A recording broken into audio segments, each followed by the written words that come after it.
You are watching 71 News Television. দিনাজপুরের চিরির বন্দরে অবৈধভাবে গড়ে উঠছে অসংখ্য ইটভাটা। ইটভাটার সঠিক তথ্য নেই সংশ্লিষ্ট দপ্তরে। চিরির বন্দর উপজেলা ১২টি ইউনিয়ন নিয়ে গঠিত। এর আয়তনে ৩১,২৮৫ বর্গ কিলোমিটার। জনসংখ্যা ২০১১ সালের আদমশুমারি অনুযায়ী ২,৯২,৫০০ জন। আবাদি জমি ২৫,৯৯২ হেক্টর। ইটভাটার সংখ্যা উপজেলা নির্বাহী অফিস সূত্র মতে ১৯টি। মূলত ইটভাটার সংখ্যা ২৫টি, এর মধ্যে নির্মাণাধীন ২টি। সরকার ইট প্রস্তুত ও ইটভাটা স্থাপন সংক্রান্ত আইন ২০১৩ করেছে ঠিকই, কিন্তু সেই আইনের যাবতীয় ক্ষমতা প্রয়োগ না হয়ে চিরিরবন্দর উপজেলায় একের পর এক আবাদি জমিতে অবৈধ ইটভাটা গড়ে ওঠায় সাধারণ মানুষের মধ্যে প্রশ্ন দেখা দিয়েছে। জেলা প্রশাসকের লাইসেন্স ছাড়া কেউ ইটভাটা প্রস্তুত করতে পারবে না আইনে স্পষ্ট উল্লেখ থাকলেও আইনের তোয়াক্কা না করে ইটভাটা স্থাপন করেছে চিরিরবন্দর উপজেলায়। অদৃশ্য কারণে আইন প্রয়োগকারী সংস্থাও এসব ইটভাটার বিষয়ে নীরব দর্শকের ভূমিকা পালন করে যাচ্ছে। ফলে পরিবেশ দূষণের নানা রকমের হুমকির মধ্যে রয়েছে এলাকাবাসী। সূত্র জানায়, একটি ইটভাটা তৈরি করতে কমপক্ষে ২ হেক্টর জমির প্রয়োজন। ২৫টি ইটভাটায় ৫০ হেক্টর জমি প্রয়োজন। ১ হেক্টর সমান ৫ বিঘা, ৫০ হেক্টর সমান ২৫০ বিঘা। প্রতি বছর সোয়েল ভাটার গর্ভে চলে যাচ্ছে। ভাটার নির্গত বিষাক্ত কালো ধোঁয়া মানুষ, পশুপাখি, উদ্ভিদ ও জীববৈচিত্র্যের উপর বিরূপ প্রভাব ফেলছে। তাই উপজেলার মানুষের মধ্যে নানা রোগবালাই, খাদ্যশস্য ও ফলফলাদি উৎপাদন দিন দিন হ্রাস পাচ্ছে। এ ব্যাপারে চিরিরবন্দর আইনশৃঙ্খলা বাহিনীর এক কর্মকর্তার দৃষ্টি আকর্ষণ করা হলে তিনি নাম প্রকাশ না করার শর্তে প্রতিবেদককে বলেন, ইটভাটায় কার্যক্রমের ক্ষেত্রে আইন বিধি কোনোটি মানা হচ্ছে না। অবৈধ ইটভাটার কার্যক্রমের বিষয়ে চিরিরবন্দর উপজেলা নির্বাহী অফিসার মোহাম্মদ ফিরোজ মাহমুদ বলেন, নিয়ম নীতিগুলো যদি ইটভাটা নির্মাণের ক্ষেত্রে মেনে না চলে তাহলে তাদের বিরুদ্ধে অভিযান পরিচালনা করা হবে। উপজেলার সচেতন মহল ইটভাটা স্থাপন সংক্রান্ত আইন ২০১৩ সঠিক বাস্তবায়ন, অনিয়মতান্ত্রিক ও আবাদি জমিতে নির্মাণাধীন ভাটা তদন্তপূর্বক আইনানুগ ব্যবস্থার মাধ্যমে নির্মাণ ও তৈরি বন্ধ এবং আবাদি জমি সংরক্ষণ ও পরিবেশ রক্ষায় দ্রুত পদক্ষেপ নেওয়ার জন্য সংশ্লিষ্ট দপ্তরের ঊর্ধ্বতন কর্মকর্তার সুদৃষ্টি কামনা করছেন। দিনাজপুরের চিরিরবন্দর থেকে Mohammad Manik Hossain, 71 news TV. You are watching 71 News Television. জেলার খেতলাল উপজেলার কানাইপুকুর গ্রামের কৃষক আতোয়ার ১৯৯৫ সালে নতুন জাতের সুগন্ধি ধান উদ্ভাবনের লক্ষ্যে গবেষণা শুরু করেন। গত বছর তিনি এই গবেষণার সফল হন। তার উদ্ভাবিত নতুন প্রজাতির ধানের নাম দিয়েছেন শ্রেষ্ঠ সুগন্ধি ধান। প্রথমে তিনি নিজে পরীক্ষামূলকভাবে এই ধানের চাষ করে অভাবনীয় সাফল্য পান। প্রচলিত সনাতন সুগন্ধি ধানের চেয়ে এই ধানে ৩ গুণ ফলন বেশি পাওয়া যাচ্ছে। গবেষণা করছেন আরো ৫০ প্রজাতির সুগন্ধি ধান উদ্ভাবনের। আমি সর্বপ্রথমে বাসমতি সুগন্ধি, ৩৪ সুগন্ধি, ৩৭ সুগন্ধি, বিন্যাপাতি সুগন্ধি, তারপরে মোষবাতান সুগন্ধি, এই কয়েকটি ধানের সঙ্গে ওই যে জাগরণ নামে ধান প্লট করি। প্লট করে প্রজননের মাধ্যমে আমি এই ৫১টি জাত মনে করেন সুগন্ধি জাত আমি বের করেছি। ৫১ জাত ধানের মধ্যে মাত্র দুইটি জাত মুক্তি দিয়ে দুইটি থানায় প্রদর্শনী আকারে কৃষকের হাতে তুলে দিয়েছি। কৃষকেরা খুব ভালো ফলন পেয়েছে এবং ফলন প্রতি একরে ৯০ থেকে ১০০ মণ পর্যন্ত ফলন পেয়েছে। এই সাফল্যের খবর ছড়িয়ে পড়লে এবছর জয়পুরহাট ও বগুড়া অঞ্চলের কিছু এলাকায় কৃষকরা তার কাছ থেকে বীজ সংগ্রহ করে পরীক্ষামূলকভাবে এই সুগন্ধি ধানের চাষ করে প্রতি একরে ফলন পেয়েছে ৯০ থেকে ১০০ মণ। অন্যান্য ধানের চেয়ে আমি এই ধানটা চাষ করে লাভবানই আমি হয়েছি। আমাদের এখানে সুগন্ধি ধানের চাষ হয়েছে, বিঘা ২৮ থেকে ৩০ মণ ফলন পাওয়া গেছে। আসে বছর এই এলাকা ব্যাপকভাবে ছড়ে যাবে ধানটা। আমি যে ফলনটা আবাদ করছি এই ধানটা সবাই আসে মাঠের ভালো হওয়ার জন্য সবাই দেখছে এবং তারা বলছে যে এই ধান আগামীতে আমরা সবাই আবাদ করব। এই জাতের ধান চাষে উৎপাদন খরচ কমের পাশাপাশি তেমন কোনো রোগবালাই না থাকায় আগামীতে এর চাষ ব্যাপকভাবে সম্প্রসারিত হবে, এমনই আশার কথা শোনালেন কৃষকরা। আগামীতে চাহিদা মতো যদি বীজ দিতে পারে তা আমরা ৯০% লোকই আমরা এই ধান আবাদ, এই ধানের খুব ফলন বেশি, খরচ কম, তারপর তোমার রোগবেলা নাই, কিছু নাই, এটা আমার আবাদ কম। আপনার ভাই যে মানে বীজটা দিয়েছিল সেই বীজটা আমরা চাহিদা মতো সেই বীজ দিতে পারেনি। আগামী চাষ করা মানে সবাই আমার কৃষকের প্রায় ৯০% লোক চাহিদা এখন যাচ্ছে। এই ধান সম্প্রসারণে সব ধরনের সহযোগিতার আশ্বাস দিয়েছেন স্থানীয় কৃষি বিভাগ। আমি আপনাদের নিকটে জানতে পারলাম আলমপুর ইউনিয়নের আতর হোসেন উচ্চ ফলনশীল জাতের ধান আবিষ্কার করেছেন। এই ধান ফলন একরে ৯০ থেকে ১০০ মণ এবং এলাকার কৃষকরা তার কাছ থেকে ধান বীজ নিয়ে আরও সম্প্রসারিত করেছে এই জাতকে। আমি অতি সত্বর তার এলাকায় যাব, যে যদি বাস্তবতা সঠিক হয় তাহলে এই ব্যাপারে এই জাতকে আরও সম্প্রসারণ সহ মানে উদ্বুদ্ধ করে এলাকায় আরও চাহিদা সম্প্রসারণ করার জন্য চেষ্টা করব। প্রত্যন্ত অঞ্চলের বেসরকারি পর্যায়ের ধান গবেষক আতোয়ার রহমান এখন এক অনুকরণীয় দৃষ্টান্ত। সরকারি পৃষ্ঠপোষকতা পেলে আরও নতুন জাতের ধান উদ্ভাবন করা সম্ভব বলে আশা করছেন তিনি। জয়পুরহাটের খেতলাল উপজেলার কানাইপুর থেকে সজিবুল ইসলাম Pavel, 71news.tv। You are watching 71 News Television. উচ্চ আদালতের বদলে গ্রাম আদালতে যাচ্ছে বিচার প্রার্থীরা, কারণ এখানে বিনা খরচে দ্রুত নিষ্পত্তি হয় বিরোধ মীমাংসা। সিলেটের জন্তাপুর উপজেলার 2 নম্বর জন্তাপুর ইউনিয়ন পরিষদের গ্রাম আদালতে 2015 সালে মামলা হয় 150টি। এর মধ্যে বিচারে নিষ্পত্তি হয় 65টি এবং বিচারাধীন আছে বাকি 85টি। গ্রাম আদালতের ক্ষমতা বাড়ালে এর ফল আরও ভালো পাওয়া যাবে বলে মনে করেন স্থানীয় জনপ্রতিনিধিরা। জন্তাপুরের 6টি ইউনিয়নে প্রতি বুধবার বসে গ্রাম আদালত, আর গ্রাম আদালতের বিচারক ইউপি চেয়ারম্যানরা। সামাজিক বিরোধ সহ জমি সংক্রান্ত সমস্যার সুরা হয় এখানে। একই চিত্র গোয়াইনঘাট, কানাইঘাট, কোম্পানিগঞ্জেও। জেলার সব কয়টি ইউনিয়নে নেই কোনো বিচারিক এজলাস। তবে বিচারিক এজলাস না থাকায় গ্রাম আদালতের অবকাঠামো সমস্যা এবং চেয়ারম্যানরা গ্রাম আদালতে সময় না দেওয়ায় ঝিমিয়ে পড়ছে গ্রাম আদালতের কার্যক্রম। তবে গ্রাম আদালতে প্রয়োজনীয় জনবল নিয়োগ দিলে এর কার্যক্রম আরও গতিশীল হতে পারে বলে মনে করেন সংশ্লিষ্ট জনপ্রতিনিধিরা। আদালতের মানুষ স্বতঃস্ফূর্তভাবে এগিয়ে আসছে, যেহেতু গ্রাম আদালতে কোনো পয়সা খরচ হয় না, বিনা পয়সায় মানুষ বিচার পাচ্ছে। উচ্চ আদালতে গেলে হয়রানি হচ্ছে উকিলদের মাধ্যমে, পেশকারদের মাধ্যমে, মুহুরিদের মাধ্যমে। তাই স্বতঃস্ফূর্তভাবে গ্রাম আদালতের মানুষ আসছে। আমরা চাই একটু সঠিক এজলাস করে দেওয়া হোক, জনবল বাড়ানো হোক। জন্তাপুর থেকে SM রাজু, 71news.tv। আমাদের গ্রামখানি ছবির মতন মাটির তলায় এর ছড়ানো রতন। সুজলা সুফলা শস্য শ্যামলা আমাদের এই বাংলাদেশ।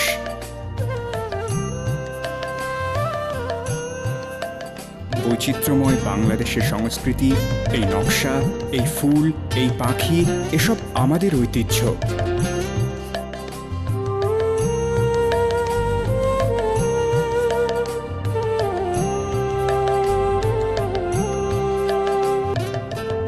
ছায়া সুনিবিড় ছোট ছোট গ্রামগুলি যার প্রাণকেন্দ্র।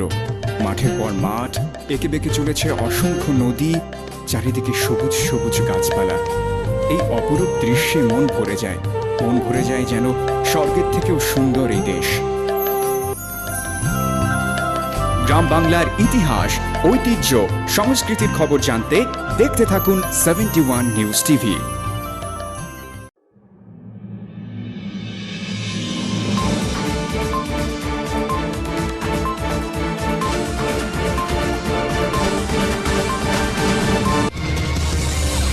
You are watching 71 News Television. দুঃখ, কষ্ট, হতাশা, নিরাশা, অভাব, দারিদ্রতা সবকিছুকে পিছনে ফেলে 5 বছর ধরে সবজি চাষ করে বাবুল ফরাজি আজ স্বাবলম্বী। প্রায় সারা বছর সবজি চাষ করে বলেই এলাকার বাবুল ফরাইজিকে সবাই তরকারি বাবুল নামে চেনে। মাদারীপুর সদর উপজেলা কেন্দুয়া ইউনিয়নের পূর্ব কলাগাছিয়া গ্রামের অত্যন্ত দরিদ্র পরিবারের মৃত দোতা ফরাজির ছোট ছেলে বাবুল ফরাজি বছরের 9 মাস সবজি চাষ করে জেলার বিভিন্ন স্থানে পাইকারি বিক্রি করে। বর্তমানে তরকারি বাবুল বিভিন্ন এনজিও কাছ থেকে কড়া সুদের টাকা লোন নিয়ে নিজের কিছু জমি সহ প্রায় 5 একর টাকা দিয়ে লিজ নিয়েছে, আর সেই পুরো জমিতে করলা চাষ করছে। জেলার কৃষি অধিদপ্তর সূত্রে জানা যায়, এবছর মাদারীপুর 4টি উপজেলা রবি মৌসুমে সবজি চাষ হয়েছে 3259 হেক্টর, আর হেক্টর প্রতি সবজির ফলন হয়েছে 18 মেট্রিক টন। এই তথ্য অনুযায়ী বলা যায়, মাদারীপুর সবজির চাষ প্রতি বছরের ন্যায় এবারও ভালো হয়েছে। কৃষকের মুখে হাসি ফুটেছে। এই সবজি চাষ করে তরকারি বাবুল গত 5 বছরে নিজে স্বাবলম্বী এবং এলাকার অনেক বেকার ছেলেদের কাজে লাগিয়ে কর্মঠ করে তুলেছে। বাবুল প্রতি 2 মাস অন্তর অন্তর সবজি চাষ করে বিক্রি করতে পারে। সরকারিভাবে কোনো প্রকার সহযোগিতা পায় না বলে অভিযোগ করে সবজি চাষী তরকারি বাবুল বলেন, বাবুলের সংসারে এক ছেলে ও একটি কন্যা সন্তান আছে, তাও আবার প্রতিবন্ধী। সুদের উপর টাকা নিয়ে মেয়ের চিকিৎসা করিয়েছে, কিন্তু কোনো ফল হয় নাই বলে বাবুল জানায়। এখন বৃদ্ধ মা, এক মেয়ে ও এক ছেলে আর স্বামী স্ত্রী সবাই ভালো আছি বলে জানাই সবজি চাষী। আমি কথা বলবো একজন সবজি সফল চাষীর সাথে, কেন্দ্রে ইউনিয়নে পূর্ব কলাগাছিয়া গ্রামের বাবুল ফরাজির সাথে। সে নিজের জমি না, এরকম অন্যান্য লোকের জমিও লিজ নিয়ে আজ প্রায় 5 একর জমিতে সবজি চাষ করে থাকেন। আর তাকে নিজ ইউনিয়ন না, এরকম 10টা ইউনিয়নেও তাকে চেনেন তরকারি বাবুল নাম হিসেবে। তার কাছ থেকেই শুনবো তার ভাগ্য পরিবর্তনের কথা। আসুন আমরা শুনি তার কাছ থেকে। চাষ করি 5 একর। এই ভিতরে আমার স্ত্রী অনেক সাহায্য করে। সাহায্য করার পর এইভাবে চলতে আছি। কোনো সরকারের কোনো অনুদান আসেও না, মানে দেয়ও না। ফসল যদি ভালো হয় খারাপ হয়, ভালো হয়েছিল আমার খাইলিয়া। আমার কাজ করতে হয় পুরো রিং করিয়া, অনেক সুদ দিতে হয়। সরকারি আমার কোনো সাহায্য করতে আসে না। আমার বেকার ছেলে, আমি সবসময় আমি কাজ চালাই রাখি। আমি নিজেও পরের খাতে বদলা বেশি। মাদারীপুর জেলার কৃষি সম্প্রসারণ অধিদপ্তরের উপপরিচালক কৃষিবিদ আব্দুর রাজ্জাক বলেন, মাদারীপুর জেলার 4টি উপজেলা রবি মৌসুমে সবজি চাষ হয়েছে 3259 হেক্টর। এই উৎপাদিত সবজি মাদারীপুর জেলার চাহিদা পূরণ করতে সক্ষম হয় না, কারণ মাদারীপুর জেলার বেশিরভাগ কৃষকরাই ধান ডাল চাষ করে। মাদারীপুর জেলায় 4টি উপজেলাতে এবারকার 3250 হেক্টর জমিতে শাকসবজি উৎপাদন করা হয়। এই উৎপাদিত শাকসবজি মাদারীপুর জেলার চাহিদা পূরণ করতে সক্ষম হয় না, কারণ এই এলাকার যে 84,000 হেক্টর আবাদি জমির ভিতরে বেশিরভাগই 42,000 হেক্টর জমিতে ডাল তেল এবং মশলা ফসল আবাদ করে। মাদারীপুর সদর উপজেলার কেন্দুয়া গ্রামের পূর্ব কলাকাছিয়া বাবুল, বিশেষ করে তরকারি বাবুল নামে পরিচিত, সে 12 মাসই শাকসবজি উৎপাদন করে। মাদারীপুর থেকে Mehedi Hasan Sohag, 71 news TV. You are watching 71 News Television. অনুদান পেয়ে ভিক্ষাবৃত্তি ছেড়ে স্বাবলম্বী হয়েছে টাঙ্গাইলের কয়েকশো ভিক্ষুক। একটি বেসরকারি উন্নয়ন সংস্থার অনুদান নিয়ে তারা ভিক্ষাবৃত্তির বদলে কর্মসংস্থানে উদ্বুদ্ধ হয়েছেন। ভিক্ষাবৃত্তির মতো অসম্মানজনক পেশা বাদ দিতে পেরে তারা এখন খুশি। ভিক্ষুকদের কর্মসংস্থানের ব্যবস্থা করে সুনাম কুড়িয়েছে প্রতিষ্ঠানটি। তবে অনেক ভিক্ষুক ভিক্ষাবৃত্তি ছাড়তে না পারায় শতভাগ সফলতা পাননি উদ্যোক্তারা। তাদের প্রচেষ্টা অব্যাহত থাকবে বলেও জানালেন। ধর্ম ভিক্ষাবৃত্তিকে নিরুৎসাহিত করেছে, সরকারও ভিক্ষাবৃত্তি বন্ধে বদ্ধপরিকর। ভিক্ষাবৃত্তিতে চিরতরে বন্ধ করার প্রচেষ্টা থাকলেও কখনোই তা সফলতার মুখ দেখেনি। 2008 সালে বেসরকারি উন্নয়ন সংস্থা সোসাইটি ফর সোশ্যাল সার্ভিস নিজস্ব অর্থায়নে একটি অলাভজনক স্বেচ্ছাসেবী প্রকল্প হাতে নেয়। টাঙ্গাইল সদর উপজেলার 10টি ইউনিয়নের বিভিন্ন এলাকায় স্থায়ী ও ভাসমান ভিক্ষুকদের খুঁজে বের করে তারা। এসব ভিক্ষুকদের মধ্যে রয়েছে শারীরিকভাবে অক্ষম, স্বামী পরিত্যক্ত সহ বিভিন্ন পর্যায়ের নারী পুরুষ।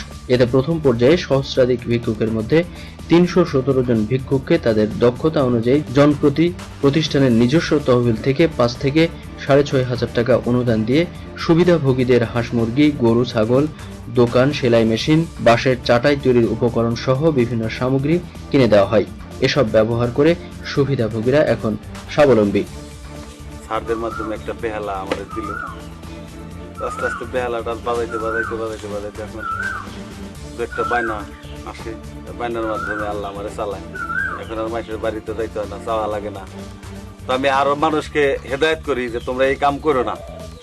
নাই, আমার মা আগে ভিক্ষা করতো, এখন সোসাইটির টেহা পাইয়া মনে করেন যে টেহা উন্নতি করে এখন তালাই বানাইতেছি, তালাই বানাইয়া আমরা চলতেছি, চলে হেরা জায়গা কিনছি, ঘর দিছি। এখন আর আমরা কোনখানে না যাইনি, আমরা কোনখানে যাইনি। ভিক্ষুকদের কর্মসংস্থানের লক্ষ্যে বাড়ি গিয়ে ও ভ্রাম্যমাণ ভিক্ষুকদের সংগ্রহ করা হয় বলে জানালেন ভিক্ষুক পুনর্বাসন প্রকল্পের একজন। সরকারের পৃষ্ঠপোষকতায় সাথে অনেকে নিজ এলাকা থেকে এমন উদ্যোগ নিতে পারলে দেশে আর কোনো ভিক্ষুক থাকবে না বলে মনে করেন প্রতিষ্ঠানের কর্ণধার ও প্রকল্পের উদ্যোক্তা। সোসাইটি ফর সোশ্যাল সার্ভিস একটি বেসরকারি উন্নয়ন প্রতিষ্ঠান হিসেবে সমাজের চাহিদা নিরূপণ এবং নিজস্ব উদ্ভাবনী চিন্তা চেতনার সমন্বয় করে তৃণমূল পর্যায়ে প্রায়োগিক গবেষণা পরিচালনা করে যাচ্ছে। এই গবেষণা থেকে সাধারণ মানুষ উপকার পাচ্ছে।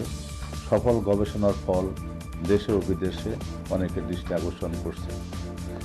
ভিক্ষাবৃত্তি বহু বছর থেকে ঝুলে থাকা একটি সামাজিক সমস্যা, যার অবসান প্রয়োজন। ভিক্ষাবৃত্তি দূরীকরণের পরীক্ষামূলক প্রকল্পটি বাস্তবায়ন করা হচ্ছে SSS এর নিজস্ব অর্থায়নে। এই কাজে সমাজের সকল মানুষের সহযোগিতার হাত বাড়াতে আহ্বান জানাচ্ছি। টাঙ্গাইল থেকে Masud Rana, 71 news TV. You are watching 71 News Television. জয়পুরহাটের বিভিন্ন এলাকায় মাঠ থেকে চুরি গেছে অন্তত শতাধিক বিদ্যুৎ চালিত গভীর ও অগভীর নলকূপের মিটার ও ট্রান্সফরমার। এসব মিটার ও ট্রান্সফরমার ফেরত পেতে চোরদের রেখে যাওয়া চিরকুটে লেখা বিকাশ নম্বরে টাকা পাঠাতে বলা হচ্ছে।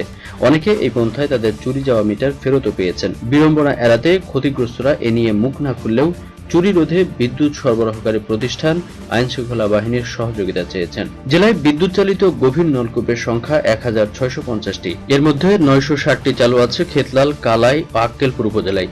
এই 3 উপজেলার মাঠ থেকে অন্তত শতাধিক গভীর নলকূপের মিটার চুরি করে নিয়ে গেছে সংঘবদ্ধ চোরচক্র। মিটারের পাশাপাশি চুরি যাচ্ছে ট্রান্সফরমারও। চুরির 2-1 দিনের মধ্যেই চোরদের রেখে যাওয়া বিকাশ নম্বরে যোগাযোগের মাধ্যমে 8 থেকে 10,000 টাকা পাঠিয়ে মিটার ফেরত নিয়েছেন অধিকাংশ নলকূপ মালিকরা। চালির উপর মোবাইল নাম্বার রাখে গেছে, কোনো ভয় নাই, এই নাম্বারে যোগাযোগ করলেই মিটার ফেরত পাওয়া যাবে।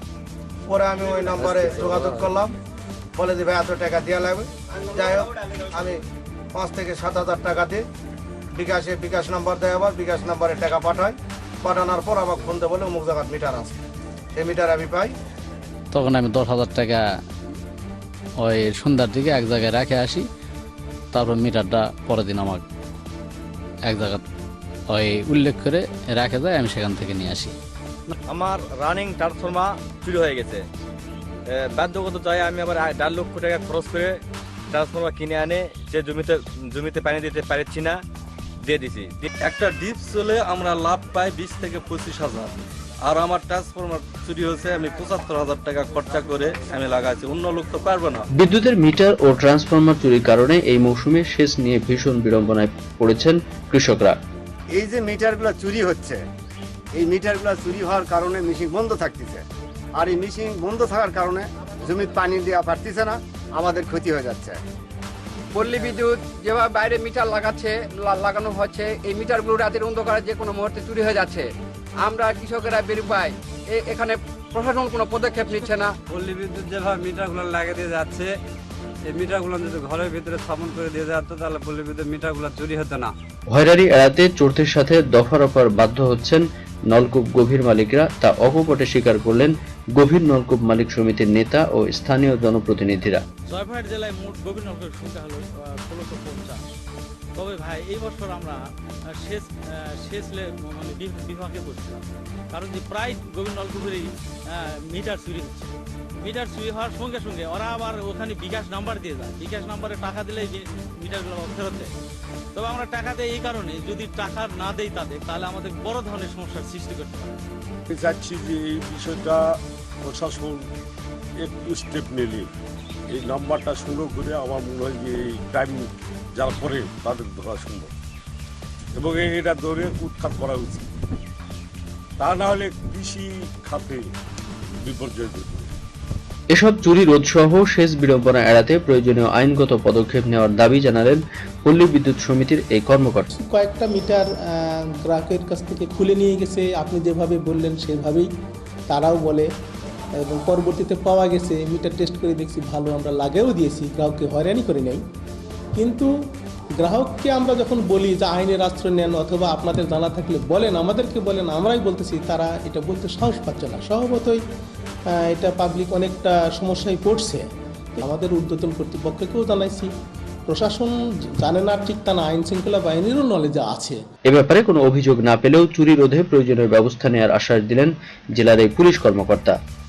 আপনার মাধ্যমে জানতে পারলাম যে মিটার চুরি হচ্ছে খেতলাল, আক্কেলপুর এবং কালাইতে। আমরা এই বিষয়ে যারা এগুলো চোর, তারা তো অবশ্যই একটা খারাপ কাজ করছে, গরিব কৃষকের মিটার চুরি করে আমরা তাদের ধরার চেষ্টা করব। আমরা নিশ্চয়ই এটা এই বিষয়ে আমরা যা আইনগত ব্যবস্থা নেওয়ার দরকার সেগুলো ব্যবস্থা। শুধু আশ্বাস নয়, চুরি রোধ ও চোরদের গ্রেফতারে দ্রুত পুলিশি অ্যাকশন দেখতে চায় ভুক্তভোগীরা। জয়পুরহাট থেকে শরীফুল হক সোহেল, 71 নিউজ টিভি। আমাদের গ্রামখানি ছবির মতন মাটির তলায়ের ছড়ানো রতন, সুজলা সুফলা শস্য শ্যামলা আমাদের এই বাংলাদেশ।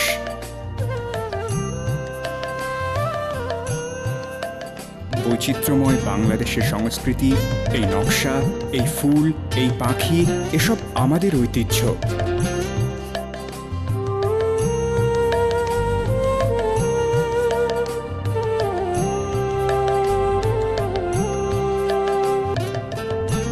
সুনিবিড় ছোট ছোট গ্রামগুলি যার প্রাণকেন্দ্র। মাঠের পর মাঠ, এঁকে বেঁকে চলেছে অসংখ্য নদী, চারিদিকে সবুজ সবুজ গাছপালা। এই অপরূপ দৃশ্যে মন ভরে যায় যেন স্বর্গের থেকেও সুন্দর এই দেশ।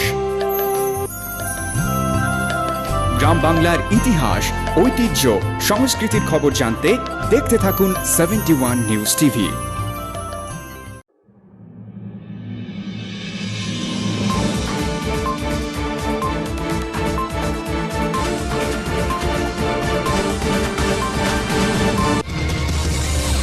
You are watching 71 News Television. সিলেটের জৈন্তাপুর উপজেলার 2 নম্বর জৈন্তাপুর ইউনিয়ন ও 1 নম্বর নিজপাট ইউনিয়নের লামলি গ্রাম, বাউরভাট, দক্ষিণ বাউরভাগ, ফেরিঘাট, লক্ষ্মীপ্রসাদ, রূপচন্দ্র, কাপরাঙ্গি, কারবিল সহ বেশ কয়েকটি এলাকায় ব্যাপক আকারে তরমুজ চাষ করে সর্বশান্ত হয়েছে স্থানীয় কৃষকরা। নিম্নমানের বীজ রোপণ করে জমিতে তরমুজের গাছ হলেও নেই ফলন। তরমুজ চাষে কৃষকদের প্রায় 5 কোটি টাকার ক্ষয়ক্ষতি হয়েছে বলে জানায় স্থানীয় কৃষকরা। তাদের এই ক্ষতি পূরণে আদায়ের লক্ষ্যে উপজেলা কৃষি সম্প্রসারণ কর্মকর্তা আরিফুল হক ও নির্বাহী অফিসার মোহাম্মদ খালেদুর রহমান বরাবর লিখিত অভিযোগ দাখিল করেন।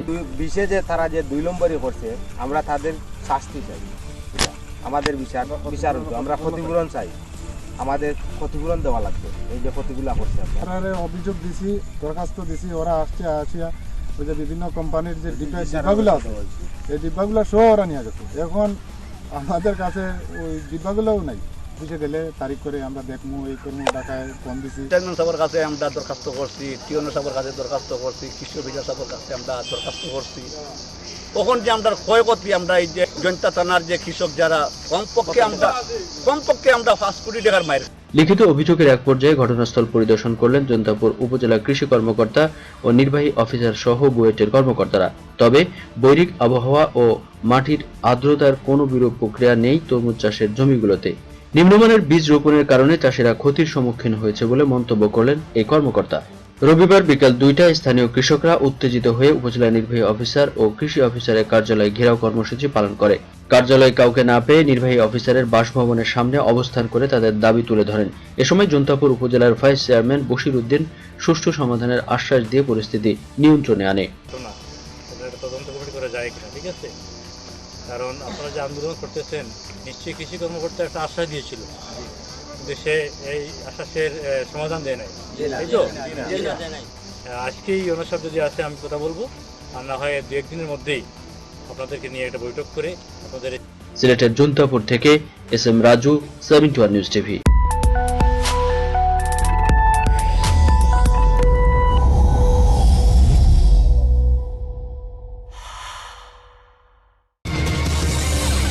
You are watching 71 News Television. ঝিনাইদহে এক প্রেমিকাকে রাতভর দড়ি দিয়ে বেঁধে রেখে নির্যাতন করা হয়েছে। ঝিনাইদহ সদর উপজেলার পোড়াহাটি গ্রামে এই নির্যাতনের ঘটনা ঘটে। বিয়ের দাবি নিয়ে প্রেমিকা তার প্রেমিক বকুল হোসেনের বাড়িতে গেলে তার উপরে নির্যাতন চালানো হয়। পার্শ্ববর্তী মাগুরা জেলার শ্রীপুর উপজেলার জারিয়া গ্রামের জালাল শেখের মেয়ে হাসনা বেগম নিজের বিয়ের দাবিতে গতরাতে আশ্রয় নেয় পাশের গ্রামের ইমান আলীর ছেলে বকুলের বাড়িতে।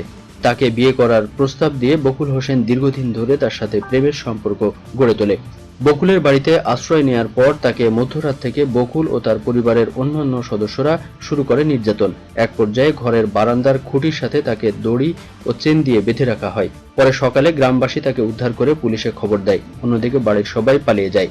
আমাকে বিয়ের আশ্বাস দিয়ে ডেকে নিয়ে এই অমানবিক অত্যাচার করা হয় বলে জানিয়েছেন হাসনা বেগম। বান্ধে রাখলে সকালবেলা তারপর মারধর করছে, মারধর করার সে কোলে করে বান্ধে রাখছিল। এখন ওরা জিনিসটা না স্বীকারই করতেছে। চোর ও ফোন করার জন্য এসে লোক সাথে করে নিয়েছে। ফোনটা আমার রেকর্ডিং ছিল, মেমোটা নিয়ে নিয়েছে, অথবা রিসিভ করে মিস করে নাম্বারগুলো ডিলিট করে দিয়েছে। বকুল সহ বাড়ির সবাই পলাতক রয়েছে বলে জানায় গ্রামবাসী। জিনিসটা বুঝেন আপনি। এখন আমি এই জিনিসটা এসে যতটুকু দেখলাম, আপনারা এসে যতটুকু দেখেছেন না, এই অবস্থায় দেখলাম। বিষয়টি আমরা খতিয়ে দেখছি, দোষীদের বিরুদ্ধে অবশ্যই ব্যবস্থা নেওয়া হবে বলে জানাই ঝিনাইদহ সদর থানার SI ইসমাইল হোসেন। সংবাদ পেলাম যে এখানে মেয়েটারে নির্যাতন করা হচ্ছে, এই কারণে আমার ওসি সাহেবের নির্দেশে আমরা থানায় নিয়ে যাচ্ছি বিষয়টা জানার জন্য, এবং তা পাওয়া না যায় সেক্ষেত্রে আমরা উপযুক্ত গার্ডিয়ানের কাছে। ঝিনাইদহ থেকে SM Imran, 71 news TV. You are watching 71 News Television. দিনাজপুরে জমে উঠেছে গ্রীষ্মকালীন টমেটোর হাট। প্রতি বছর গ্রীষ্ম মৌসুমে গাবুড়া নামক স্থানে গ্রীষ্মকালীন টমেটোর হাট বসে। এই হাট গাবুড়া হাট নামে পরিচিত।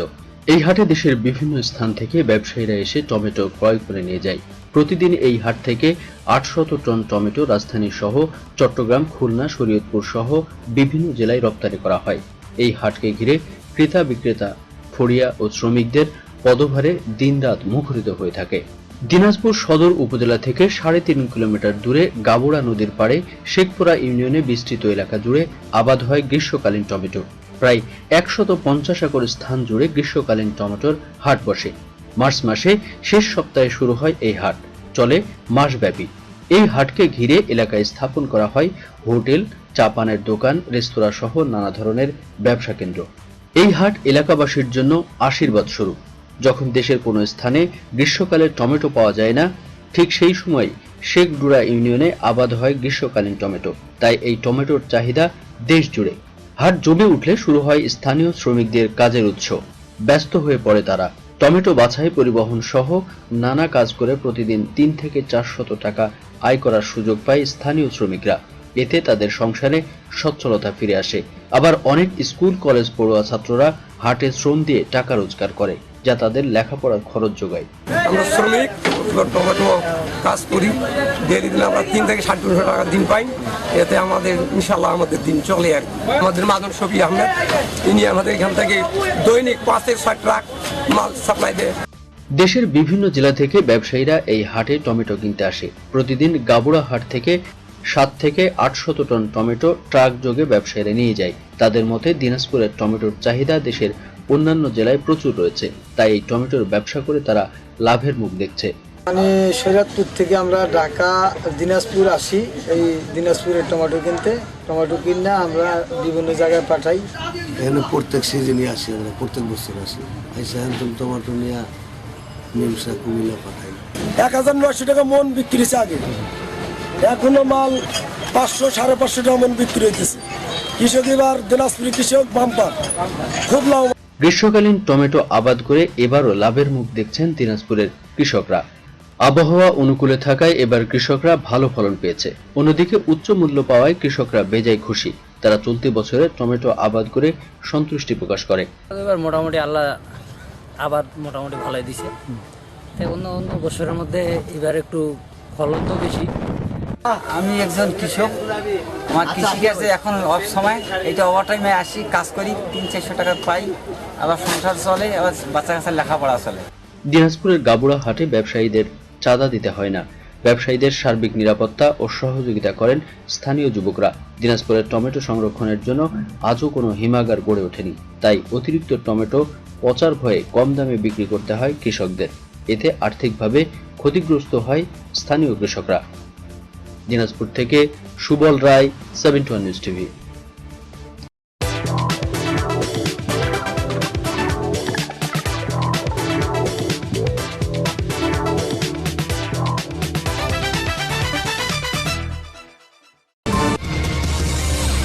You are watching 71 News Television. সিলেটের জৈন্তাপুর উপজেলার খারুবিল সংলগ্ন চিকার খালের উপর নির্মিত ব্রিজটি এখন মরণ ফাঁদে পরিণত হয়েছে। যে কোনো সময় ঘটতে পারে বড় ধরনের দুর্ঘটনা। প্রয়োজনীয় সংস্কার ও মেরামতের অভাবে ব্রিজের সিমেন্ট খসে পড়ছে। ব্রিজের পুরো অংশই ভেঙে দুমড়ে মুচড়ে দেবে গেছে, ফলে জনসাধারণের যাতায়াতে চরম দুর্ভোগ পোহাতে হচ্ছে। অপরদিকে জীবনের ঝুঁকি নিয়ে টুলটির পার খালের উপর বাঁশের সাঁকো দিয়ে পারাপার হচ্ছে কোমলমতি স্কুল কলেজগামী ছাত্রছাত্রীরা। এই দুটি স্থানে ব্রিজ নির্মাণ হলে পাল্টে যাবে এলাকার লক্ষাধিক মানুষের ভাগ্য। ব্রিজ নির্মাণের জন্য সংশ্লিষ্ট কর্তৃপক্ষের সুদৃষ্টি কামনা করছেন এলাকাবাসী। জৈন্তাপুর থেকে SM রাজু, 71 নিউজ টিভি। আমাদের গ্রামখানি ছবির মতন, মাটির তলায় এর ছড়ানো রতন। সুজলা সুফলা শস্য শ্যামলা আমাদের এই বাংলাদেশ।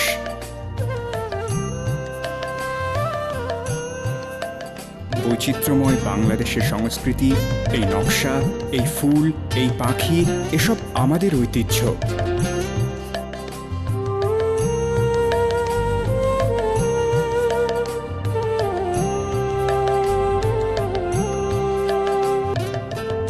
ছায়াশুনিবির ছোট ছোট গ্রামগুলি যার প্রাণকেন্দ্র। মাঠের পর মাঠ, এঁকে বেঁকে চলেছে অসংখ্য নদী, চারিদিকে সবুজ সবুজ গাছপালা। এই অপরূপ দৃশ্যে মন ভরে যায় যেন স্বর্গের থেকেও সুন্দর এই দেশ। গ্রাম বাংলার ইতিহাস, ঐতিহ্য, সংস্কৃতির খবর জানতে দেখতে থাকুন 71 news TV.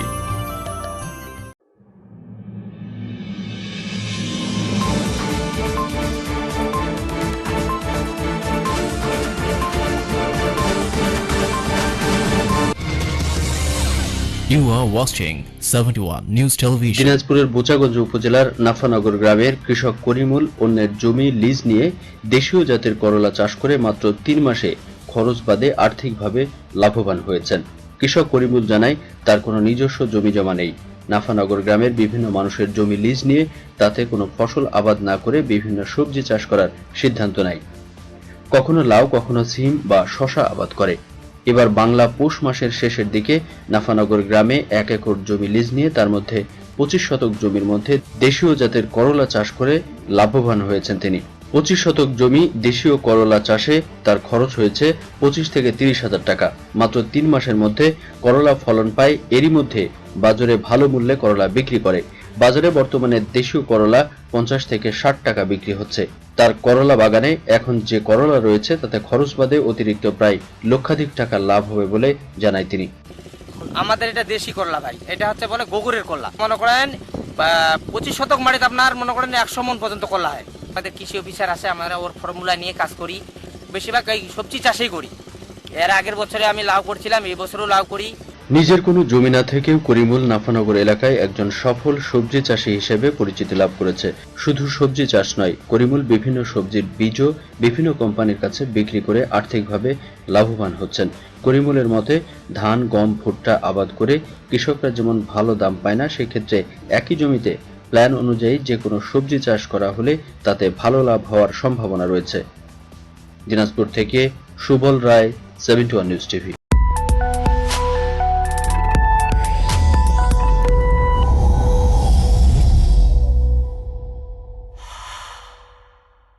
You are watching 71 News Television. নওগাঁর বদলগাছি উপজেলার তাজপুরে স্তরতাত্ত্বিক তথ্য সংগ্রহ ও অর্থনৈতিকভাবে গুরুত্বপূর্ণ খনিজ সম্পদ অনুসন্ধানে ড্রিলিং করে চুনাপাথর পাওয়া গেছে, যার পরিমাণ 2000 মিলিয়ন মেট্রিক টনের বেশি।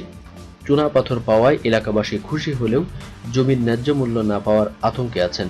স্থানীয়রা জমির ন্যায্য মূল্য ও এলাকার উন্নয়নের জন্য আয়কৃত অর্থের 50 ভাগ ব্যবহারের দাবি জানিয়েছেন।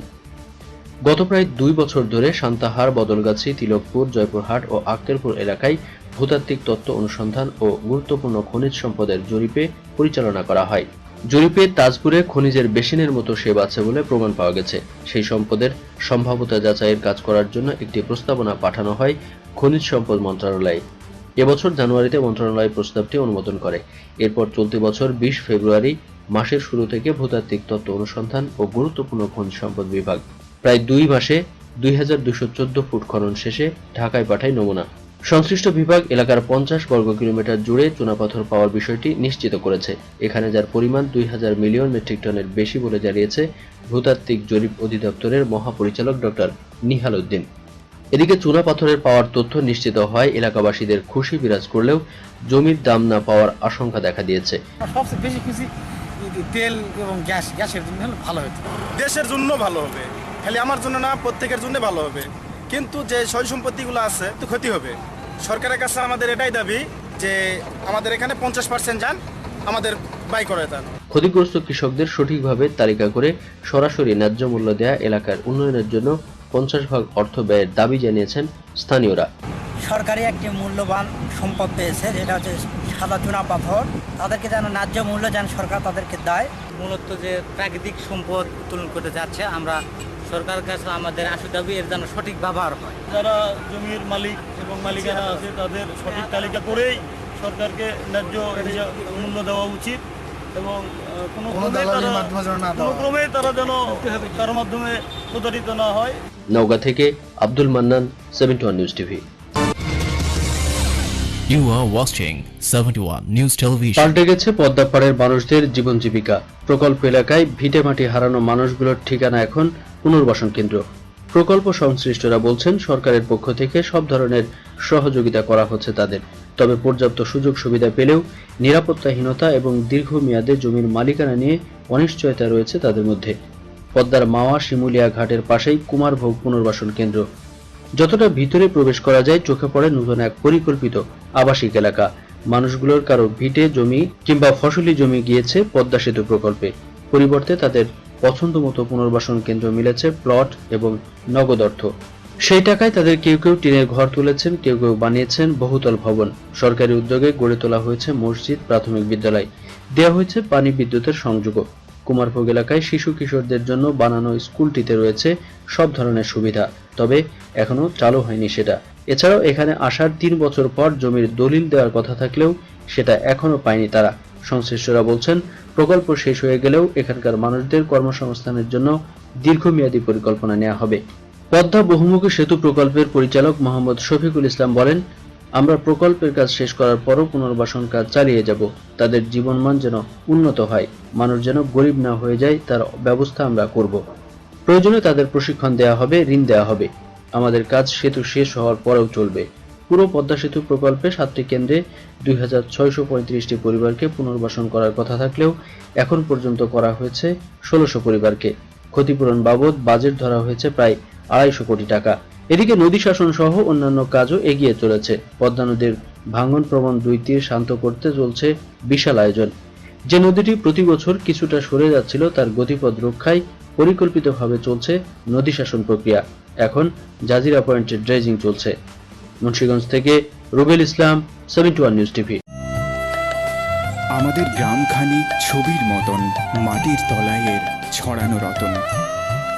সুজলা সুফলা শস্য শ্যামলা আমাদের এই বাংলাদেশ।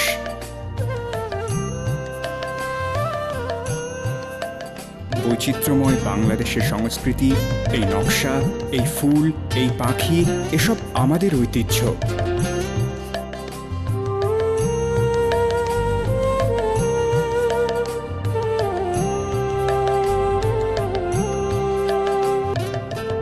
ছায়া সুনিবিড় ছোট ছোট গ্রামগুলি যার প্রাণকেন্দ্র।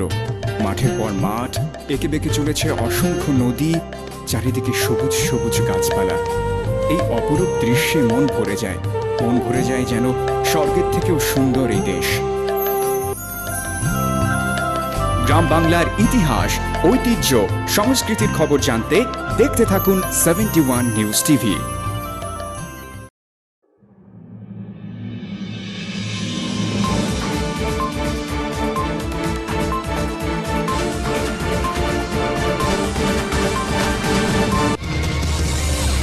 You are watching 71 News Television. দিনাজপুরে কৃষি ক্ষেত্রে খরা একটি প্রধান সমস্যা। প্রতি বছর গ্রীষ্মকালে নদী নালা পানি শূন্য হয়ে বালুচরে পরিণত হয়। জলের অভাবে কৃষকরা ফসল ফলাতে হিমশিম খায়। জেলার উপর দিয়ে বয়ে যাওয়া সবকটি নদীর অবস্থা একই। নদীগুলো খননের কোনো ব্যবস্থা গ্রহণ করছেন না সরকার। এতে ক্ষতিগ্রস্ত হচ্ছে কৃষকরা, মৎস্যজীবীরা বদলাচ্ছে পেশা। স্থানীয়ভাবে যে ক্ষতিগ্রস্ত হচ্ছে তার প্রভাব ফেলছে জাতীয় অর্থনীতিতে।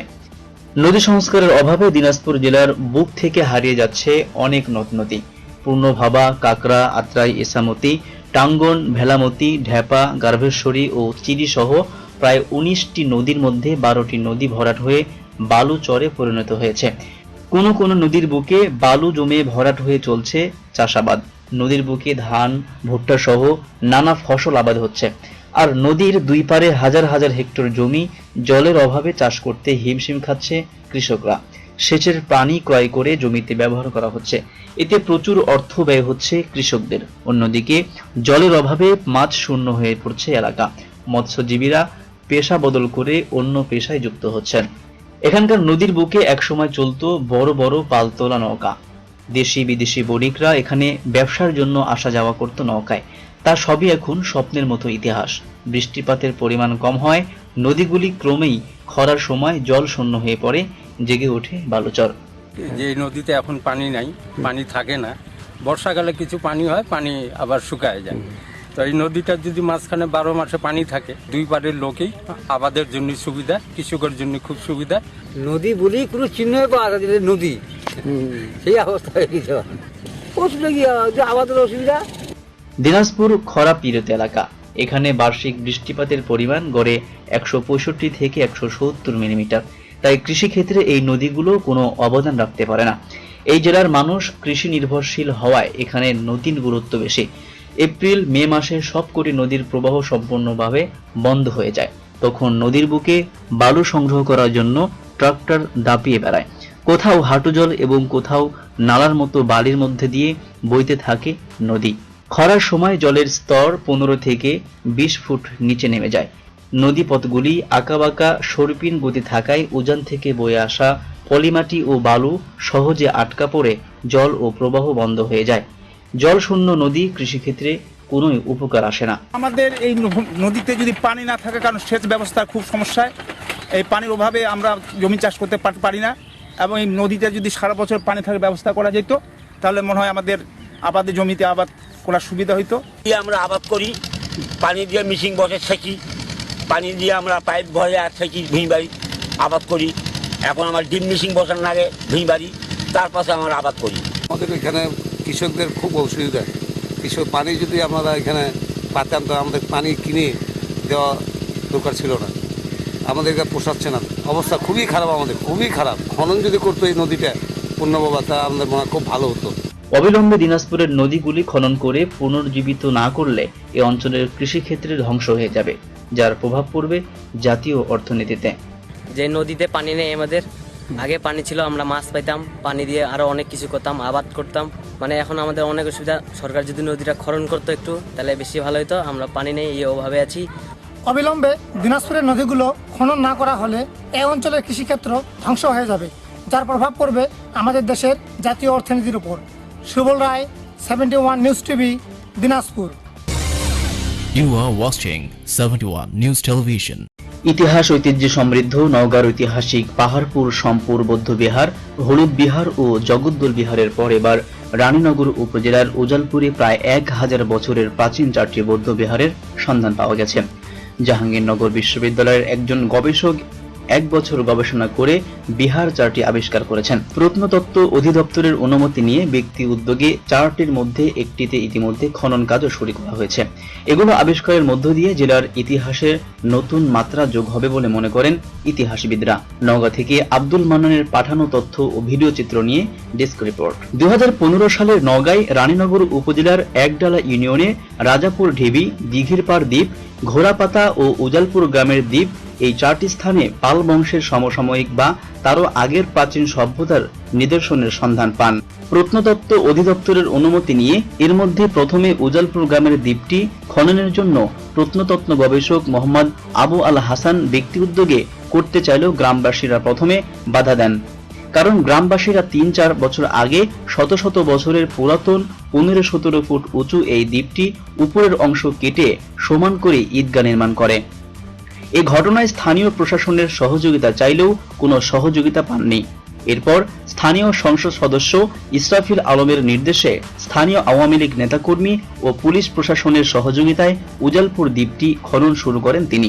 1 বছর প্রত্নতাত্ত্বিক অনুসন্ধান চালানোর পর রানীনগর উপজেলার একডালা ইউনিয়নে আমি 4টি প্রত্নতাত্ত্বিক স্থানের সন্ধান পাই এবং সাথে সাথে প্রত্নতত্ত্ব অধিদপ্তরকে অবহিত করি এবং তাদের কাছ থেকে এই একডালা ইউনিয়নের উজালপুর ঈদগাহ ঢিবিতে প্রত্নতাত্ত্বিক উৎখননের জন্য আবেদন করি। সেই পরিপ্রেক্ষিতে তারা 2015 ডিসেম্বর মাসে আমাকে উৎখননের অনুমতি প্রদান করে এবং প্রশাসনিকভাবে থানার ওসিকে জানান যেন তারা আমাকে ফুল সিকিউরিটি প্রদান করেন। আওয়ামী লীগের নেতাকর্মীদেরকে নির্দেশ দেন যেন তারা তাদের নেতাকর্মী নিয়ে আমাকে সব রকমের সহায়তা করেন। তার আশ্বাসের পরিপ্রেক্ষিতে আমি এই মাসের 10 তারিখ থেকে এখানে উৎখনন কার্যক্রম শুরু করি এবং প্রথম দিন ওসি নেতৃত্বে পুলিশ প্রহরা থাকে এবং গ্রামের মানুষের সাথে যখন আমি আরো ডিটেলস কথা বলি তারা আস্তে আস্তে আশ্বস্ত হয়। শত শত বছরের পুরাতন এই দ্বীপটির নিচে পুরাকীর্তি নিদর্শন পাওয়ায় এলাকায় উন্নয়ন হবে এমন আশায় গ্রামবাসীরাও খুশি হয়েছেন। আমরা দেখে আসছি যে এই জায়গা উঁচু জায়গা একটা দ্বীপ, আমরা জানতাম না এটা এই ভিটিভির মধ্যে কিছু আছে। তো হাসান ভাই আসার পর এখানে দেখার পর সে ঘুরে দেখলো একটা বিল্ডিং, মাটির নিচে একটা বিল্ডিং বেড়েছে আর কি। সে বললো এটা একটা। মার্চ মাসে প্রথমে 3 দিন ও চলতি মাসে দ্বিতীয় দফায় দ্বীপটি খননের সময় ইতিমধ্যে মাটির পূজা অর্চনা করার পাত্র পাওয়া গেছে। গত মাসে 3 দিন কাজ করছি। 3 দিন কাজ করার পরে পূর্ব সাইডে একটা ইটের থুম্বা পাইছি আর কি। তারপরে দক্ষিণ সাইডে কর্নারে একটা ইয়া পেয়েছি, ঘরের ওয়ালের কোনা। এই দুইটা জায়গা খননের পর বন্ধ হয়ে যায় কাজ। আবার এই মাসে এসে 1 লাগারা 10 দিন করলাম কাজ। 10 দিন করার পর ওই ঘরের ওয়ালের চারিদিক দিয়ে মনে করেন যে ইটার ওয়ালটা পেয়েছি, আর অন্য কিছু পাইনি আর ভিতরে। আর পাইছি কি ছোট ছোট মাটির আগের পাত্র, পূজা পুষ্পন্ন করতো। দ্বিতীয় দফায় দ্বীপটি খননের সময় যে নিদর্শন পাওয়া গেছে তাতে অনেকভাবে ধারণা করা হচ্ছে যুগের সমসাময়িক অর্থাৎ 1000 বছরেরও পুরাতন। দ্বীপটিতে আরো 2-3 বছর গবেষণা করা হলে মোটামুটি সঠিক ধারণা দেওয়া যেতে পারে মনে করেন এই গবেষক। এভাবে যখন এই 10 দিনের প্রত্নতাত্ত্বিক খননে এখানে এই স্থাপত্য কাঠামোর কথা আমি বলছিলাম যে লুকিয়েছে, তার একটা স্বরূপ উন্মোচিত হয়েছে কিছুটা অংশ। তো প্রাথমিকভাবে যে অংশটা উন্মোচিত হয়েছে সেটা দেখে মনে হচ্ছে যে এটা পাল যুগের, অর্থাৎ এখন থেকে কমপক্ষে 1000 বছর প্রাচীন। তার চেয়ে তো প্রাচীন হতে পারে, যেহেতু এটা গবেষণার একেবারেই প্রাথমিক পর্যায়ে। সো এখন আসলে নিশ্চিতভাবে বলা যাচ্ছে না, তবে অ্যাটলিস্ট 1000 বছরের প্রাচীন পাল আমলের কোনো স্থাপনা, এবং এর স্থাপনার যে কাঠামো বিন্যাস তাতে মনে হচ্ছে এটা সে সময়ের ছোট আকৃতির বৌদ্ধ বিহার। যদিও প্রত্নতাত্ত্বিক গবেষণা খুবই স্লো প্রসেস, দীর্ঘদিনের সময়ের প্রয়োজন আসলে প্রত্নতাত্ত্বিক গবেষণার সমস্ত কিছু উদ্ঘাটন করতে। প্রাথমিক ধারণা এটা মনে হলো আসলে বিস্তারিত আরো যখন গবেষণা হবে 2-3 বছরের গবেষণার পরে হয়তোবা আরো একটা পরিষ্কার ধারণা দেওয়া সম্ভব হবে। দ্বীপটি খননের সময় যে নিদর্শন পাওয়া গেছে তাতে নিয়মিতভাবে খনন করা হলে বৌদ্ধ বিহারের স্থাপত্য উন্মোচিত হবে। এই প্রত্নতত্ত্ব গবেষক সরকারি ও বিভিন্ন প্রতিষ্ঠানকে সহযোগিতা করার দাবি জানান। আর বিশ্বকবি রবীন্দ্রনাথ ঠাকুরের স্মৃতি বিজড়িত কাছারি বাড়ির প্রতিসর ও এই নিদর্শনকে কেন্দ্র করে এলাকাটি পর্যটন কেন্দ্র গড়ে উঠবে, এলাকার আর্থসামাজিক উন্নয়ন হবে। দ্বীপটি ব্যক্তিগতভাবে খনন করলেও সরকারিভাবে খনন ও সংরক্ষণের দাবি জানান স্থানীয় জনপ্রতিনিধি। নওগাঁ থেকে Abdul Mannan, 71 news TV. You are watching 71 News Television. দিনাজপুরের পার্বতীপুরের বসিরবানিয়া দুটি ব্রিজ ঝুঁকিপূর্ণ অবস্থায় রয়েছে। এতে দুর্ঘটনায় যে কোনো সময় বড় ধরনের প্রাণহানির আশঙ্কা করছে এলাকাবাসী। প্রতিদিন স্ব যানবাহন জীবনের ঝুঁকি নিয়ে যাতায়াত করছে। এই দুটি ব্রিজের স্থায়িত্ব হারিয়ে ফেলার কারণে ব্রিজের উপর দিয়ে কোনো ভারী যানবাহন চলাচল করতে সমস্যা হচ্ছে। সরজমিনে দেখা গেছে বাসিরবানিয়া বাজারের 200 গজ পশ্চিমে ব্রিজে ফুটো, ব্রিজের রেলিং ভেঙে মাঝখানে ফাটল সৃষ্টি হয়েছে। ব্রিজ দুটি নিয়ে প্রতিনিয়ত স্ব যানবাহন অধিক ঝুঁকির মধ্যে দিয়ে যাতায়াত করে আসছে। বিশেষ করে রাতের বেলায় অন্য এলাকার যানবাহন চালকরা এই ব্রিজে এসে দুর্ঘটনার শিকার হয়। গত 2 মাসে প্রায় অর্ধশতাধিক যাত্রী গুরুতর আহত হয়েছে। কেউ কেউ হাত পা ভেঙে পঙ্গু হয়ে ঘরে বসেছে। বাসিরবানিয়া বাজারের পশু ডাক্তার আজমাল হোসেন জানাই, তিনি গত 17 মে সেখানে মোটরসাইকেল দুর্ঘটনায় তার হাত পা ভেঙে যায় এবং তার দুটি দাঁত পর্যন্ত ভেঙে যায়।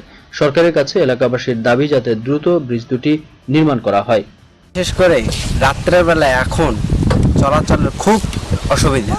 রাস্তার কাজটার সময় এটা করা উচিত ছিল, কিন্তু করলো না। রাস্তা হওয়ার সময় এই ব্রিজটা হওয়া উচিত ছিল, কেন হলো না এই বিষয়টা আমি অবগত না।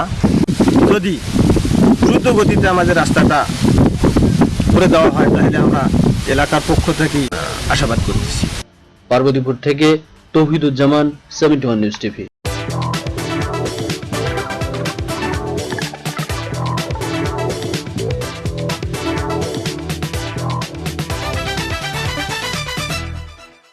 You are watching 71 News Television. গত 2 বছর আগে সিরাজগঞ্জের চৌহালি উপজেলার স্বাস্থ্য কমপ্লেক্সটি যমুনা গর্ভে চলে যাবার পর স্বাস্থ্য সেবায় বিপর্যয় নেমে আসে চরাঞ্চল অধ্যুষিত চৌহালিতে।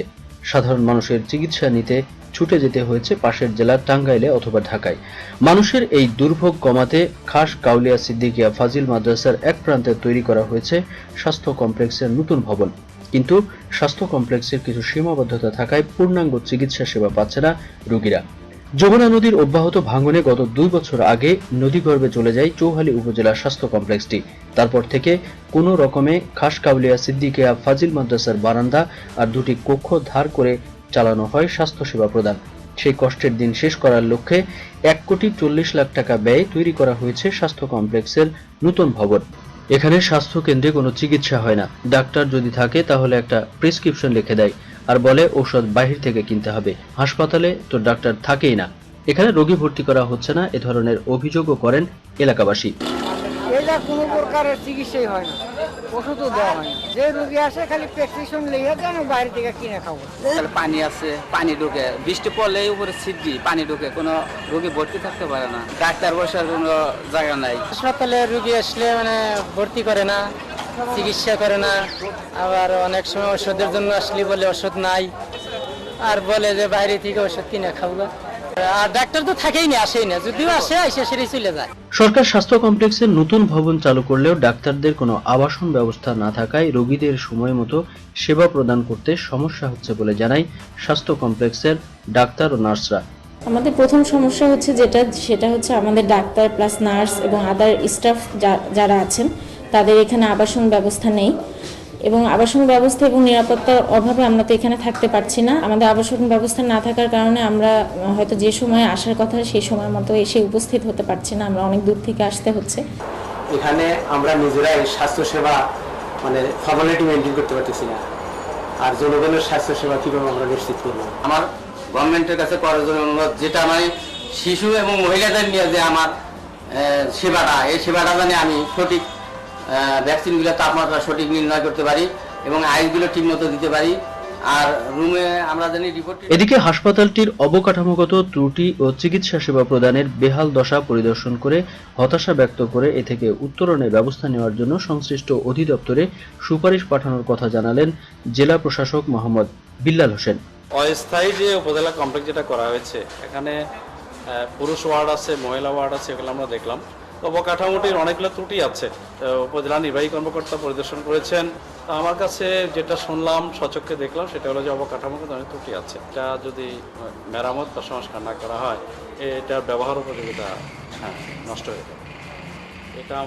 স্বাস্থ্য কমপ্লেক্সটির অবকাঠামোগত ত্রুটির কারণে বহির্বিভাগে কিছুটা চিকিৎসা সেবা দেওয়া গেলেও ইনডোর স্বাস্থ্য সেবা দেওয়া সম্ভব হচ্ছে না স্বীকার করে জনগণের স্বাস্থ্য সেবা নিশ্চিতকরণের জন্য দ্রুত প্রয়োজনীয় ব্যবস্থা নেওয়ার উদ্যোগ নেওয়ার কথা জানালেন সিভিল সার্জন। তবে এলাকাবাসীর দাবি, এই হাসপাতালে যেন ভালোভাবে চিকিৎসা দেওয়া হয়, ঊর্ধ্বতন কর্তৃপক্ষের কাছে এটাই আশা। প্রথমত এখানে আমার শুধু আউটডোর সেবাটা চলছে। আউটডোরে এখানে ডাক্তার পোস্টিং হলো ডেন্টাল সার্জন সহ মোট 8 জন। একটা নদী ভাঙন এলাকা, রিমোট এলাকা, আমি গেছি, ভিজিটেও গেছি, প্রায়ই খবর নেই। ওখানে সব ডাক্তার একসাথে আসে এটা আমি জোর করে হয়তো বলতে পারবো না, তবে ডাক্তাররা আসে এবং বহির্বিভাগে যে চিকিৎসা সেবাটা, এই সেবাটা দেওয়া হচ্ছে। সিরাজগঞ্জ থেকে আলমগীর কবির, 71 নিউজ টিভি। আমাদের গ্রামখানি ছবির মতন, মাটির তলায়ের ছড়ানো রতন। সুজলা সুফলা শস্য শ্যামলা আমাদের এই বাংলাদেশ।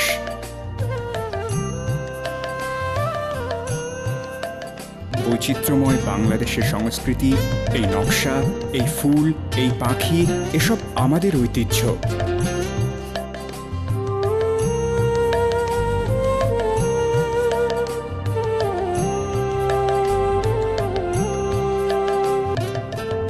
ছায়া সুনিবিড় ছোট ছোট গ্রামগুলি যার প্রাণকেন্দ্র।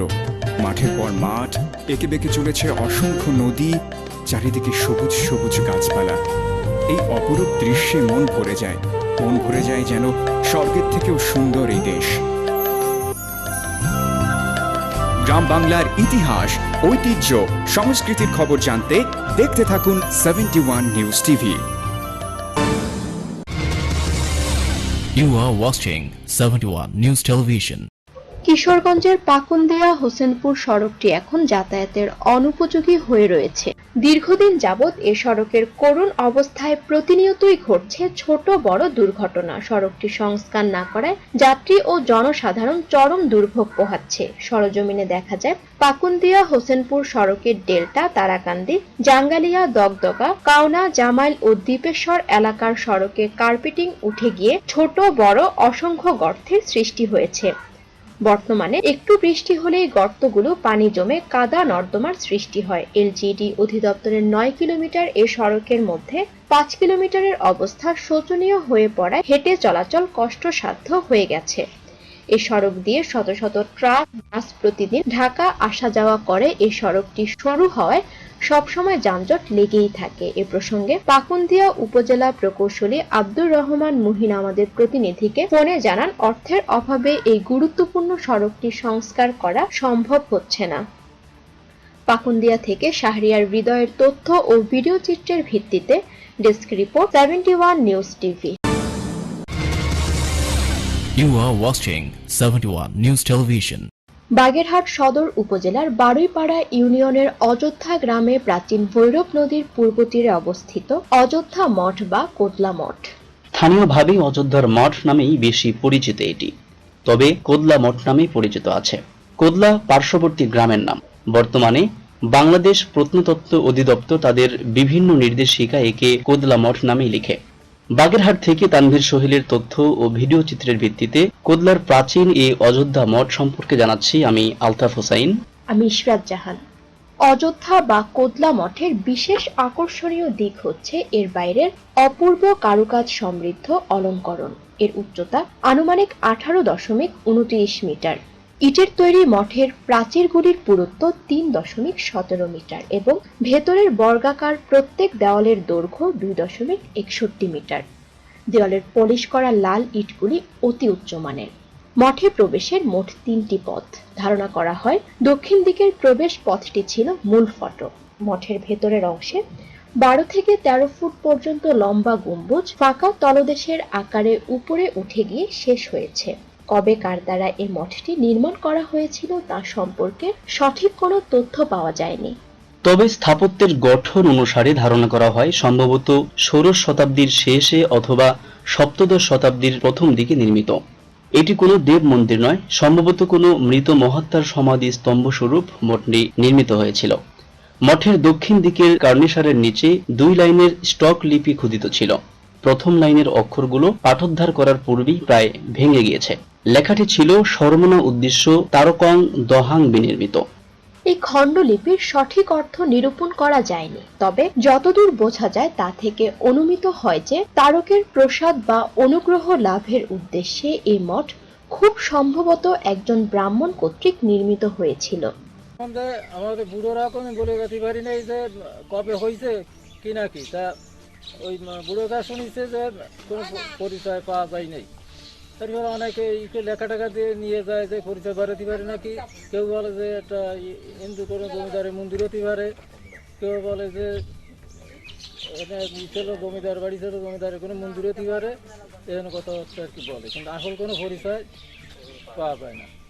অনেক দূরতে অনেক লোক আসে দেখাশোনা করে, বিদেশে আসে দেখে শুনে যায়। মঠের নির্মাণ নিয়ে সবচেয়ে স্বীকৃত 12 ভূঁইয়ার অন্যতম রাজা প্রতাপাদিত্য উদ্যোগে তাঁর গুরু অবিলম্ব সরস্বতীর স্মৃতিস্তম্ভ রূপে মঠটি নির্মিত হয়। এই অবিলম্ব সরস্বতী ছিলেন একজন অসাধারণ পণ্ডিত। তিনি মুখে মুখে দ্রুত বড় বড় কবিতা রচনা করতেন বলে তার নাম হয় অবিলম্ব সরস্বতী। তিনি শুধু কবি নন, তিনি ছিলেন একজন পরম ভক্ত ও সাধক। Desk report 71 news TV. You are watching 71 News Television. দিনাজপুরের বিরল উপজেলার 3 ইউনিয়নের প্রায় 25,000 মানুষ নদী ভাঙনে সর্বস্ব হারানোর আতঙ্ক নিয়ে জীবনযাপন করছেন। বর্ষার দিন এলেই এলাকার মানুষকে তাড়া করে এক ভয়ঙ্কর দুশ্চিন্তা। চোখে মুখে আতঙ্কের ছাপ আর পারিবারিক সম্বল, জমিজমা, ঘরবাড়ি সবকিছু নদীতে বিলীন হওয়ার ভয়ে রাতের পর রাত জেগে থাকতে হয় এই নদী পাড়ের মানুষদের। 1 নম্বর আসিমপুর ইউনিয়ন, 2 নম্বর ফারাক্কাবাদ ও 3 নম্বর ধামারি ইউনিয়নের প্রায় 25,000 মানুষের বসবাস। এই 3 ইউনিয়নের পাশ দিয়ে বয়ে যাওয়া পূর্বাভবা নদীতে ভাঙন শুরু হয়েছে। বন্যা থেকে রক্ষা পাওয়ার জন্য বাঁধের উপরে যে কয়টি স্লুইস গেট নির্মাণ করা হয়েছে তা সাধারণ মানুষের কোনো উপকারে আসে না। অপরিকল্পিতভাবে নির্মিত এই স্লুইস গেটগুলো এখন বাঁধের আপদ হয়ে দাঁড়িয়েছে। এখানে সুদৃঢ়ভাবে বাঁধ নির্মাণ করলে অন্ততপক্ষে নদী ভাঙনের ভয় থেকে স্বস্তি পাবে এলাকার মানুষ। তো আমাদের এখানে নদীটা দিনে দিনে যে হারে ভাঙন শুরু হয়েছে বা ভাঙতেছে, আমরা প্রতি বছরে এখানে মাটি দিয়ে কিন্তু প্রতি বছরে এটা চলে যায়। গতবার থেকে আমরা যেটা দেখছি যে বেশি হারে ভাঙতেছে।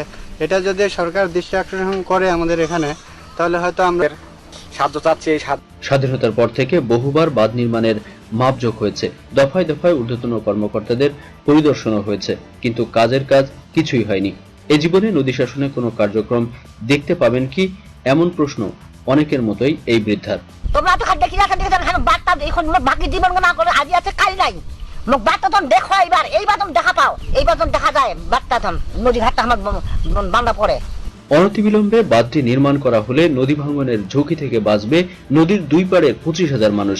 তাই সরকার জনস্বার্থে ব্যবস্থা গ্রহণ করবেন এমন প্রত্যাশা ভুক্তভোগী মানুষের। দিনাজপুর থেকে সুবল রায়, 71 নিউজ টিভি।